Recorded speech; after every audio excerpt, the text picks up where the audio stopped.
بسم اللہ الرحمن الرحیم 672 ہجری میں کونیا میں بہت شدت کا زلزلہ آیا۔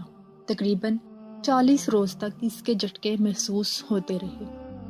اہل شہر نے مولانا سے اس پریشانی کا ذکر کیا تو مولانا نے فرمایا، زمین بھوکی ہے، کوئی تڑ لقمہ چاہتی ہے اور انشاءاللہ کامیاب ہوگی۔ چند روز بعد مولانا کا مزاج ناساز ہوا۔ ہر چند اتباع نے معالجہ کی تدبیریں کیں لیکن کوئی سود مند نہ ہوئی۔ مرض بڑھتا گیا، جوں جوں دوا کی والا معاملہ ہو گیا۔ مولانا مرض کی طرف بالکل متوجہ نہ ہوتے تھے۔ بیماری کی شہرت عام ہوئی۔ شیخ صدر الدین رحمۃ اللہ علیہ، جو شیخ محی الدین ابن العربی رحمۃ اللہ علیہ کے تربیت یافتہ تھے، مزاج پرسی کے لیے تشریف لائے۔ مولانا کے مرض کی کیفیت دیکھ کر بے قرار ہو گئے اور مولانا کی شفا کے لیے دعا کرنے لگے۔ مولانا نے سنا تو فرمایا، شفا آپ کو مبارک ہو۔ محب اور محبوب میں صرف ایک پیرہن کا پردہ رہ گیا ہے۔ کیا آپ نہیں چاہتے کہ وہ اٹھ جائے اور نور نور میں مل جائے؟ اس پر شیخ رحمت اللہ علیہ روتے ہوئے اٹھ کر چلے گئے اور سمجھ گئے کہ اب مولانا کا دم واپسی ہے۔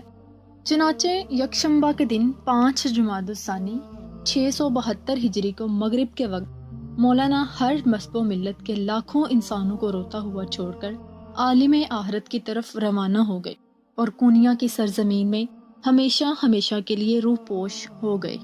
مولانا رحمت اللہ علیہ اپنی زندگی میں بکثرت مجاہدہ اور ریاضت کرتے تھے۔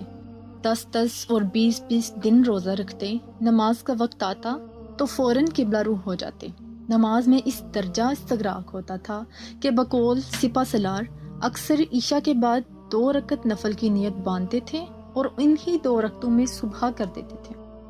ایک روز نماز میں اس قدر روئے کہ تمام چہرہ اور داڑھی آنسوؤں سے تر ہو گئی۔ سردی کی شدت کی وجہ سے آنسو جم کر یخ ہو گئی۔ بعض اوقات مولانا پر سکر کی کیفیت طاری ہوتی تھی اور تو اس حالت میں شریعت کے ظاہری احکام کا ہوش نہ رہتا تھا۔ بیٹھے بیٹھے یکبارگی اٹھ کھڑے ہوتے اور رقص کرنے لگتے، کبھی خاموشی سے کسی ویرانے کی طرف نکل کھڑے ہوتے۔ سماع کی مجلس میں کئی دن مدہوشی کی حالت میں گزر جاتے تھے۔ کسی بزرگ کی سکری حالت کی افعال عام مریدوں کے لیے مشعل راہ نہیں بنتے اور نہ ہی وہ قابل اتباع ہوتے ہیں۔ مولانا کا صحیفہ اخلاق ایسے پاکیزہ اور دل آویز پھولوں سے مزین تھا کہ جن کی خوشبو سے روح تازہ ہو جاتی تھی۔